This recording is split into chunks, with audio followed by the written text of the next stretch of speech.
Hello and नमस्कार, मैं हूं आशीष और मैं आपका वेलकम करता हूं कनेक्टिंग डॉट्स पे। जरा सोचिए, हमें मत सिखाओ, हमें बताएं हमें क्या करना है।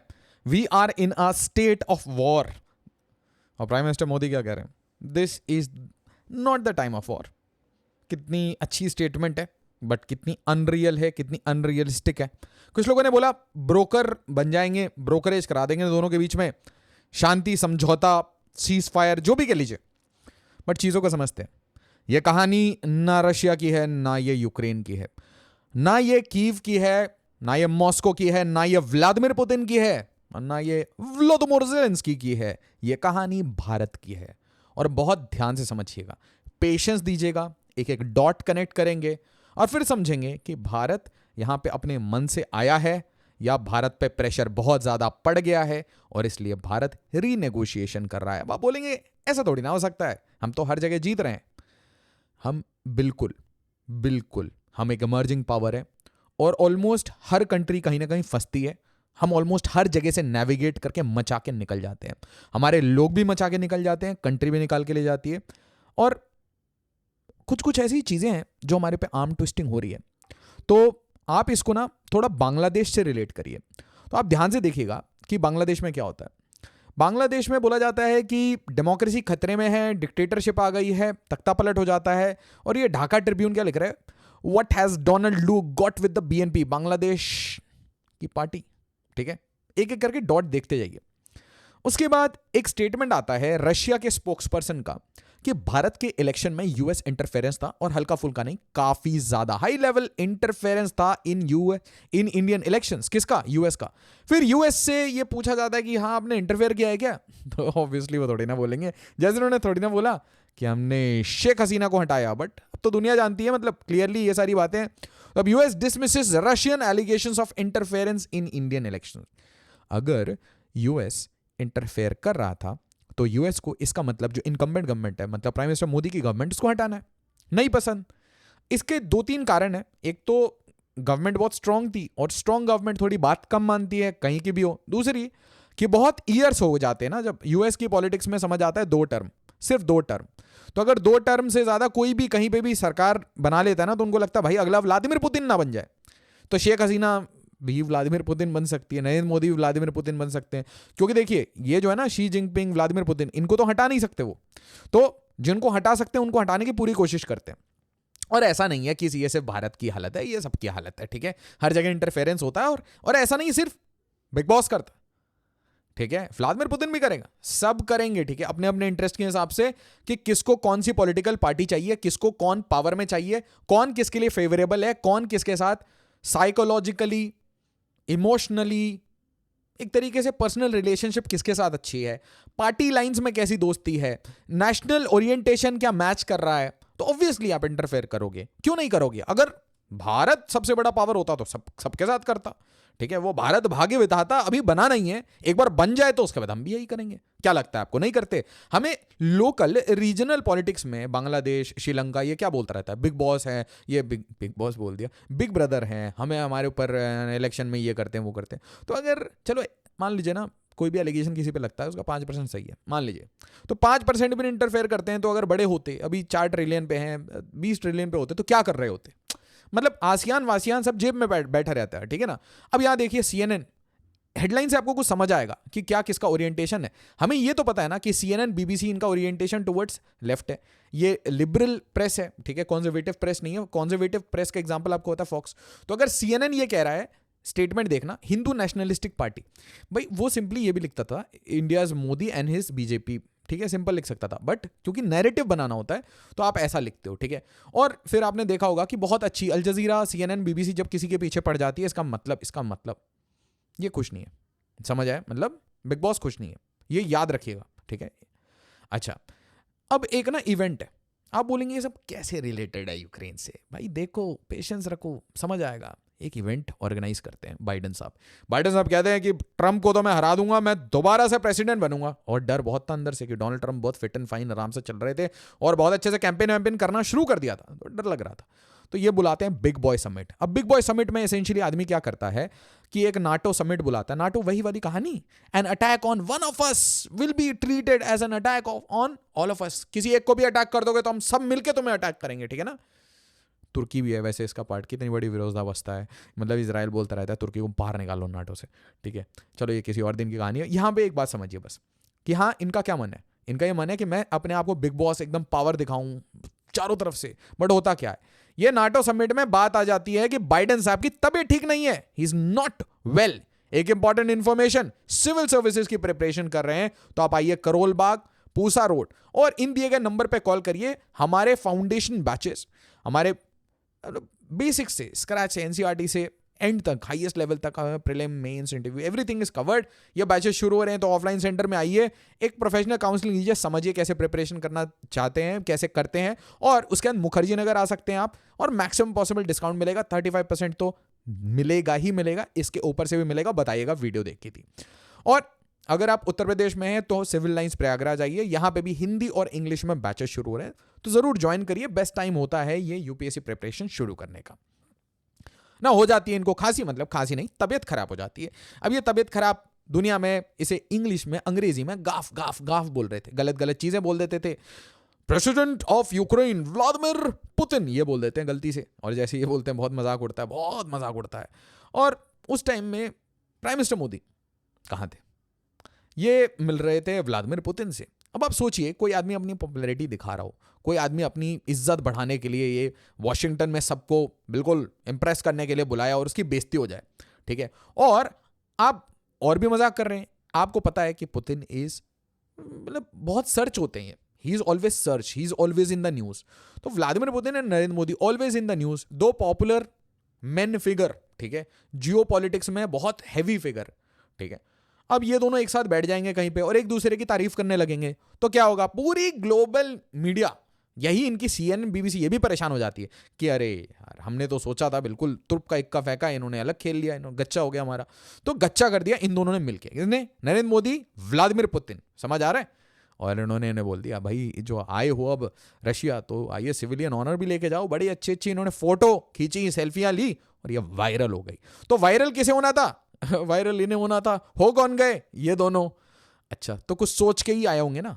मतलब देखिए, पुतिन को तो हर आदमी को, हर वेस्ट के आदमी को चिढ़ाना है, ठीक है, बट नरेंद्र मोदी वहां क्यों गए थे? नरेंद्र मोदी वहां इसलिए गए थे क्योंकि इंटरफेरेंस, ये जो हुआ था ना, जिसके ऊपर एस जयशंकर साहब ने बोला था कि इंटरनेशनल खान मार्केट गैंग है, ये बहुत सारे मीडिया पर्सन को लगता है कि वही असली में इलेक्शन चला रहे हैं।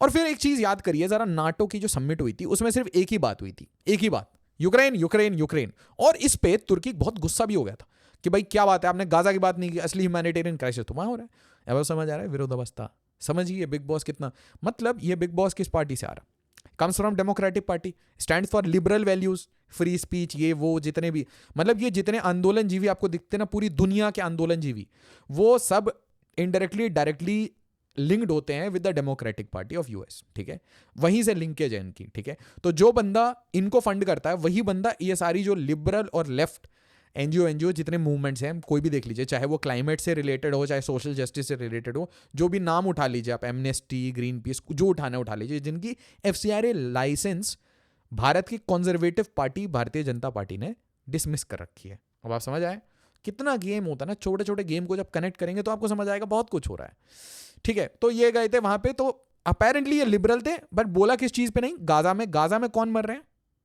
ठीक है। तो 40,000 बच्चे, औरतें, सिविलियन, हमास ऑपरेटिव जो भी मरे हैं, ये रियलिटी है कि कुछ लोग मरे हैं, उसके ऊपर ये क्या कहते हैं, नथिंग। और बात किसके ऊपर करते हैं, यूक्रेन, और क्या बोलते हैं, हम यूक्रेन को हिस्टोरिक एड देंगे, बहुत पैसा देंगे, बट उसके बाद गेम हो जाता है। गेम क्या हो जाता है, डोनाल्ड ट्रंप का ना ये शूट आउट होता है, इसके बाद कहानी चेंज हो जाती है। इसके बाद सडनली जो बाइडन, हु इज जो बाइडन, वैसा हो जाता है, भाई जाओ जाओ अब हो गया तुम्हारा टाइम। तो डोनाल्ड ट्रंप का सडनली एक राइज होता है, स्पाइक आता है उनके पास, और स्पाइक आने के बाद धक्के मार के निकाला जाता है। मतलब आज, मतलब जो बाइडन की क्या स्थिति है, जो बाइडन खुद से निकले हैं, वो अचानक से बीमार पड़ते हैं, बीमार पड़ के एक लेटर लिख देते हैं कि भाई मैं तो निकल गया हूं, और उसके बाद सब लोगों ने बोल दिया बाद में कि उनको एक तरीके से निकाला गया था। आप सोचिए कितनी स्ट्रांग पार्टी है, कितनी स्ट्रांग पार्टी है, कितने बड़े डोनर बेस हैं कि सारे डोनर्स ने पैसा ही देना बंद कर दिया, पैसा ब्लॉक कर दिया था, धक्के मार के निकाला। इसके ऊपर एक और वीडियो बना दूंगा, अगर चाहिए तो कमेंट में डालिएगा, ज़रूर कमेंट में डालिएगा। और मुझे ये बताइएगा कि आपको नहीं लगता ये सारी चीज़ें कनेक्टेड होती हैं, या मैं कंजेक्चर हैं ये, आप मुझे ज़रूर बताइएगा। इसको एक बार समझिएगा कि कैसे कैसे एक एक क्रोनोलॉजिकली कन्विंसिंग इवेंट्स हैं। पर्टिकुलरली ये जो इनको कैसे निकाला गया था जो बाइडन, इसके ऊपर डॉक्यूमेंट्री भी आ रही है बहुत सारी, बट मुझे तो ऐसा लगता है कि ये सारी चीज़ें कनेक्टेड है। कैसे जो बाइडन को रिमूव किया गया ना, एक बहुत बड़ा डिबेट है कि क्या असली में डेमोक्रेसी का जो देवता है उनके अंदर ही डेमोक्रेसी खतरे में है। चलिए, एनी विच वे, तो यहाँ पे इनको धक्के मार के निकाला जाता है और सब बाद में क्रेडिट भी लेते हैं कि हाँ हमने जो बाइडन को हटाया और हम ले आए कमला या कमल हैरिस या कमाला हैरिस, अब जो बोले वो सही। बट एक चीज़ याद रखिएगा, मैं आपको बहुत ऑनेस्ट कहता हूँ, यूएस एक ऐसी सोसाइटी नहीं है जो विमेन को आगे आने देंगी। बहुत पेट्रियार्कल सोसाइटी है, क्योंकि जब आपके अंदर भेद होता है रंग का, जब आप माइग्रेंट्स के अगेंस्ट आपको वॉइसेस जो दिखते हैं ना, यूके राइट्स में क्या है, एंटी माइग्रेशन है, एंटी मुस्लिम बातें हैं उसमें, फिर जितने भी एंटी अफगानिस्तान, एंटी सीरिया, तो इनको अपने जैसे लोग ही चाहिए। तो जैसे ही इनको अपने जैसे लोग नहीं दिखते, ये ना मतलब डर शक करने लगते हैं। तो आज जो बाइडन जब तक डेमोक्रेटिक पार्टी को हेड कर रहे थे तो बड़े ही इन्हें जिता देते, but Kamala Harris I don't think so. आप मुझे बताइएगा who will win the elections, Kamala Harris, या कमाला हैरिस को जिता दिया जाएगा, या डोनाल्ड ट्रंप, या Donald Trump can not win क्योंकि उनके पास इतने वोट्स ही नहीं है। तो मुझे जरूर बताइएगा कमेंट में, कोई जानना आपसे। अच्छा, उसके बाद बराक ओबामा साहब आते हैं, बोलते हैं कि सारा जो चेस है वो बराक ओबामा साहब खेल रहे हैं, ठीक है, मतलब directly indirectly he is controlling, ये और Hillary Clinton they control the democratic party की, कौन आगे जाएगा कौन पीछे जाएगा। ये इनकी वाइफ आके एक फियर स्पीच देती हैं और बैक करती हैं भाई कि हमें कमाला ही चाहिए, कमाला। इसका मतलब एक तरीके से ये कह रहे हैं कि कोई भी रहे पावर में मैं संभाल लूंगा, पॉलिसी अच्छी होंगी और लोगों के लिए इंपॉर्टेंट होगी, सारे रेस, सारे कास्ट, क्रीड जो भी है, जितनी डाइवर्सिटी है उसको मैं ध्यान रखते हुए पॉलिसी बनवाऊंगा। एक तरीके से इनकी बैकिंग का मतलब यही होता है। और फिर क्लियरली बोल देते हैं कि भाई ट्रंप है ना वो डिवाइसिव है, वो डिवाइड कर देंगे कंट्री को, एटसेट्रा एटसेट्रा। बट बाइडन साहब है ना, जाते जाते उनके पास बड़े सारे काम है, और अगर वो ये काम अच्छे से एग्जीक्यूट नहीं करते, और मैं बता रहा हूं प्रेशर किसका है, प्रेशर इसी आदमी का है, प्रेशर इसी आदमी का, और इस आदमी के पीछे पूरी मतलब जनता, फंड, सब कुछ खड़ा है, ठीक है। 2 बार यूएस के प्रेसिडेंट रहने के बाद, और एक तरीके से अक्रॉस द आइल सपोर्ट रहता है, ठीक है, बराक ओबामा के पास। तो इनकी क्या कोशिश है कि कुछ काम हो जाए, ठीक है, बाइडन से कुछ काम हो जाए। कैसे काम, क्या चाहिए? तो एक इनको गाजा में सीज फायर चाहिए। अगर ये सीज फायर नहीं होता ना, कमाला के ना चांसेस बहुत कम है, क्योंकि जो इन्होंने अज्यूम कर रखा है कि देखो जितने प्रो पैलेस्टीनियन फ्लैग्स आते हैं और प्रो पैलेस्टीनियन लोग हैं, चाहे वो मुस्लिम माइग्रेंट्स हों, चाहे वो अमेरिकन मुस्लिम्स हो, तो वो सब इनको सपोर्ट करेंगे, ठीक है, डेमोक्रेटिक पार्टी को। माइग्रेंट्स भी सपोर्ट करते हैं, इंक्लूडिंग इंडियंस, ठीक है, मेजॉरिटी इंडियंस इधर ही लीन करते हैं, क्योंकि बहुत सारे इलीगल इमिग्रेंट है, और इलीगल इमिग्रेंट को बोलते हैं डिपोर्ट कर देंगे ट्रंप, तो उसका डर रहता है, चाहे वो इंडियन ओरिजिन के लोग हों, चाहे कहीं के भी लोग हों। अगर बाहर से आए हैं, दूसरे रंग के हैं, दूसरे रिलीजन के हैं, तो वो तो भाई डेमोक्रेटिक पार्टी के साथ ही लीन करते हैं कि भाई हमें तो ग्रीन कार्ड चाहिए। तो अब चीज़ समझो, यहाँ पे बाइडन साहब चाहते हैं कि ये जो यहाँ पूरा गाजा में वॉर हो रहा है, ये छोटा सा यहाँ पट्टी में जो वॉर हो रहा है, इससे बच जाए किसी भी तरीके से। अगर इससे बच गए वो, तो क्या होगा एंड में, तो चीजें शांत हो जाएंगी, उनके ऊपर ज्यादा प्रेशर नहीं आएगा। ये एक काम है, मतलब एक जगह वॉर रुकवानी है, और बेंजामिन नेतन्याहू आपको पता है नहीं मान रहे, दूसरी जगह वॉर करवाते रहना है। अब आप बोलेंगे ऐसा क्यों? भाई ऐसा है, यहाँ पे रिटर्न चाहिए। यूक्रेन के पास है बहुत सारे क्रिटिकल मिनरल्स, बहुत सारे इंपॉर्टेंट मिनरल्स। मुझे कमेंट बताइएगा यूक्रेन के पास ऐसे कौन से मिनरल्स हैं, और कौन सी कंपनी बहुत इंटरेस्टेड है यूक्रेन में इन्वेस्ट करने के लिए, जो बहुत सारी बिल्डिंग्स, लैंड उसको ओन भी करती है। अमेरिकन कंपनी है, लार्ज एसेट मैनेजमेंट कंपनी। तो ये यूक्रेन का जो पूरा वॉर है, इसमें एक सरप्राइज अटैक कर देते हैं, और फिर CNN, BBC ये तो ऐसा बता देता है कि हीरो ऑफ द सेंचुरी है भाई व्लोदिमीर ज़ेलेंस्की, एक कुर्क एक गांव में अटैक करके घुस गए हैं, ठीक है। और वो भी मैं आपको बता चुका हूं पिछले वीडियो में, नहीं देखा तो जरूर देखिएगा कि कैसे he is trap now, Volodymyr Zelensky कैसे ट्रैप हो गया। और मैं आपको बता रहा हूं ये क्यों किया अटैक किया रशिया पे, रशिया में घुस गए। वो अटैक इसलिए किया क्योंकि एड खत्म हो जाएगा, नौकरी खत्म हो जाएगी। अगर बाइडन जा रहे हैं और कमाला नहीं आ रही, तो ज़ेलेंस्की को तुरंत हटा दिया जाएगा। और मैं आपको बता रहा हूं, आप ऐसे कितने भी दुनिया में कितने भी पपेट्स हैं ना, पाल के रख लो, जैसे ही पार्टी चेंज होती है उनको नए पपेट चाहिए होते हैं, उनको अपने लॉयल पपेट चाहिए होंगे। तो ज़ेलेंस्की और ट्रंप की पटती नहीं है, ये दुनिया को पता है, ठीक है। फोन वोन नहीं उठाते, ऐसी बातें थी। और इसलिए जैसे ही वो उनको रिपब्लिकन पार्टी का नॉमिनेशन मिला, इन्होंने बहुत सारे कॉल किए थे, उसके ट्विटर पे चीज़ें वायरल हो गई थी कि ट्रंप ना फ़ोन नहीं उठा रहे, right, is not picking up, not talking to then Zelensky. बाद में बोला कि हाँ हमने बात कर दी। और JD Vance VP candidate, I don't care, we don't care about Ukraine, हमें कोई मतलब नहीं है यूक्रेन से। मतलब व्लादिमीर पुतिन से हम बात करेंगे, चीजें सॉल्व करेंगे और सीज फायर करा लेंगे। मतलब they want a cease fire. अगर रिपब्लिकन पार्टी को देखो तो वो चाहते हैं सीज फायर हो जाए। डेमोक्रेटिक पार्टी चाहती है यूक्रेन में जितना पैसा दे सकते हो डालो और पुतिन को तंग करते रहो। तो ये तो दो कहानियां हैं और इसके कारण ये लोग अपनी लड़ाई वड़ाई कर रहे हैं। कोशिश ये थी कि सारी लड़ाई इस एरिया में चल रही थी, इस एरिया में चल रही थी। तो यूक्रेन ने क्या किया, इधर दे मारा कुर्क में, ठीक है। और अब बेलारूस भी अपने आप को मिलिटराइज करके रेडी कर रहा है लड़ाई करने के लिए। क्या होता है इसके ऊपर तो सेपरेट वीडियो मैं बना चुका हूं और कुछ अपडेट आएगा तो इसके ऊपर बनाऊंगा। बट फिर भारत का क्या इंटरेस्ट है इन सब चीजों में? ये तो बहुत सारी दुनिया की बातें हो गई, तो भारत का क्या इंटरेस्ट है? अब आपको डॉट्स एकदम कनेक्ट हो जाएंगे, है ना। यहाँ पे ना पड़ोस में चाइना और चाइना के ऊपर है रशिया, ठीक है। तो चाइना, रशिया और इधर ईरान, इन लोगों का एक तरीके से साझेदारी बन रखी है। बीच में है भारत। अगर भारत इनके पलटन में आ गया तो मतलब गेम ही चेंज हो जाएगा, ठीक है, ऐसा उनको लगता है। तो हर तरीके से इस एरिया को तोड़ते रहना है। कहां किस एरिया को? देखिए मिडिल ईस्ट को तोड़ रखा है, इस एरिया को एफ पाक रीजन को तोड़ रखा है, यहाँ तालिबान इंस्टॉल कर रखा है, यहाँ इमरान खान को धक्का मार के निकाला है। जब इमरान खान ने एक स्टेटमेंट दे दिया था ना, एब्सोल्युटली नॉट, हम यूएस को कोई एयरबेस नहीं देंगे। यहाँ शेख हसीना, ये इन्होंने एयरबेस नहीं दिया, इन्होंने एक सेंट मार्टिन आइलैंड चाहिए था, धक्के मार के निकाला है। म्यांमार में देखो, यहाँ पे चाइना का पूरा इन्फ्लुएंस रहता था, धक्के मार के निकाला है, यहाँ सिविल वॉर करा रखा है, ठीक है। और यहाँ पे मणिपुर बर्न करा रखा है। तो हर जगह ना बटन दबा रखे हैं कि आपके गेट पे चारों तरफ से वॉर है, पाकिस्तान, अफगानिस्तान, यहाँ पे ये जो सारा सपोर्ट मिल रहा है ना, आपको क्या लग रहा है ये जम्मू में ऐसे ही अटैक हो जा रहे हैं? यूएस ने कहा थोड़ा बटन दबाओ, कोई इशू नहीं है, करो। बहुत इंडिया है ना, बहुत नेता बन रहा है, बहुत व्लादिमीर पुतिन के साथ तेल खेल रहा है, ठीक है। ये चीज उनको बहुत चुभ रही है कि हम तेल खरीद रहे हैं, हम सस्ते में तेल क्यों खरीद सकते हैं जब अमेरिकन इतने महंगे में खरीद रहे हैं। मतलब बहुत सारी चीजें आपको शॉकिंग लगेगा, बट हाँ इसमें जेलेसी भी होती है कि इन्हें क्यों सस्ता मिल रहा है, हमें तो सस्ता नहीं मिल रहा। ये रशिया का तेल ले पा रहे हैं, ये ईरान से भी बात कर रहे हैं, वहां से पोर्ट भी ले रहे हैं, हमें तो नहीं मिल रहा। हमें तो वेनेजुएला को तेल नहीं मिल रहा और रिलायंस इंडस्ट्री तो वेनेजुएला से तेल लाने वाली है। अब आप समझ रहे हैं क्या कह रहा हूँ?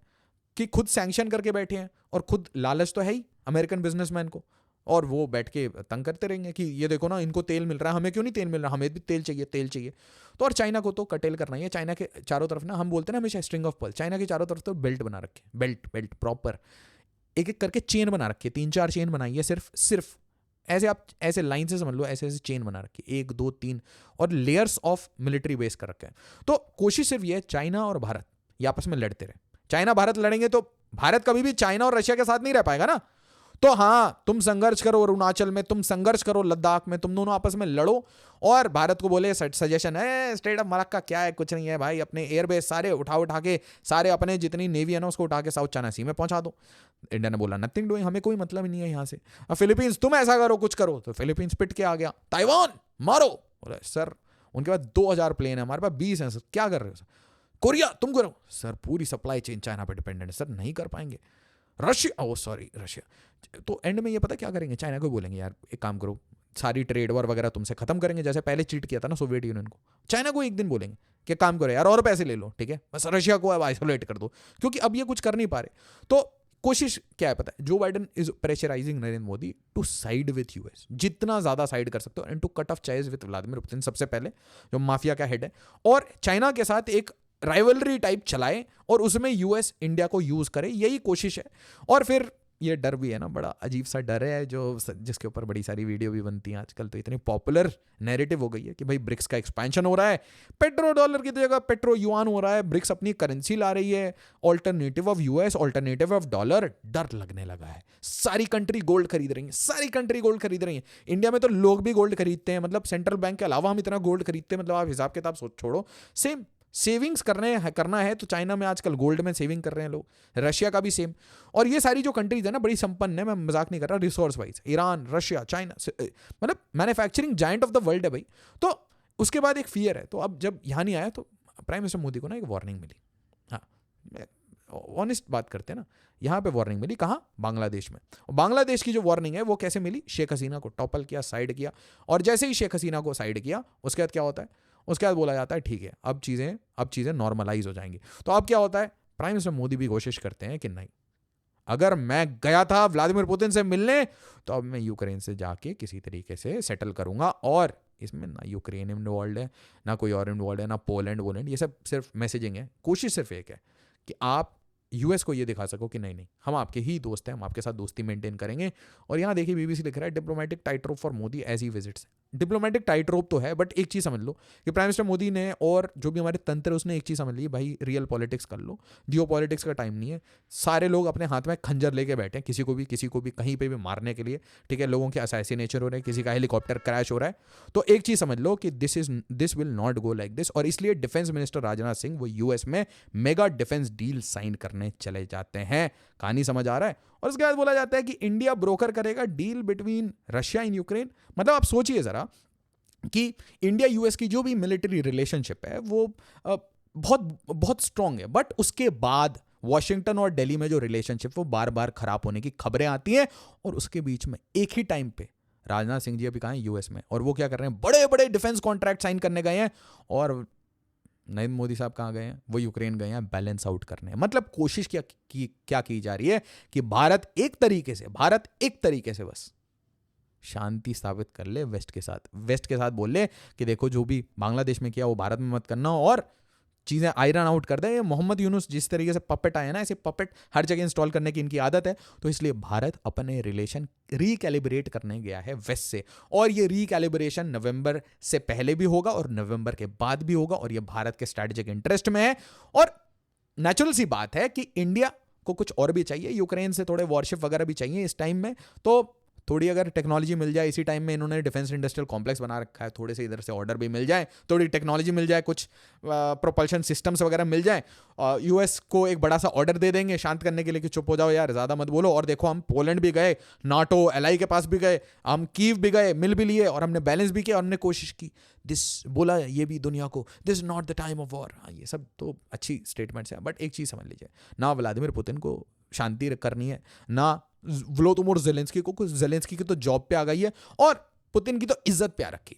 तो इंडिया को ये सब चीज़ों से मतलब नहीं है वॉर में क्या चल रहा है। इंडिया को एक ही चीज़ से मतलब है कि ये सारे मैसेजिंग से वो वेस्ट को ये बोलना चाह रहा है, फिर से रीनेगोशिएट करते हैं, चीज़ें ठीक करते हैं, शेख हसीना के डायरेक्शन में मत जाना, वो डायरेक्शन इतना अच्छा नहीं है, पूरा रीजन अनस्टेबल हो जाएगा। आप मुझे जरूर बताइएगा क्या चल रहा है इसके पीछे। और प्राइम मिनिस्टर मोदी की जो भी सारी इस ट्रिप में अचीवमेंट्स होगी, इसके ऊपर मैं सेपरेट वीडियो लेके आऊंगा। क्या आप पोलैंड के साथ कर रहे हैं, क्या यूक्रेन के साथ कर रहे हैं, बट जो आउटर पेरिफेरल जो डिजाइन्स है ओवर द पीरियड ऑफ एक साल, ये जो कैसे डिजाइन चले हैं, मैं आपको वो बताना चाह रहा था। जरूर बताइएगा आपको क्या फील होता है, और इस वीडियो को ज़्यादा ज़्यादा शेयर करिएगा, लाइक करिएगा, सब्सक्राइब करिएगा। जब आप लाइक करते हैं, शेयर करते हैं, कमेंट करते हैं, तो मेरे को मोटिवेशन मिलती है कि मैं और अच्छी रिसर्च आपके लिए लेके आऊँ। Thank you so much, as always. जय हिंद, जय भारत।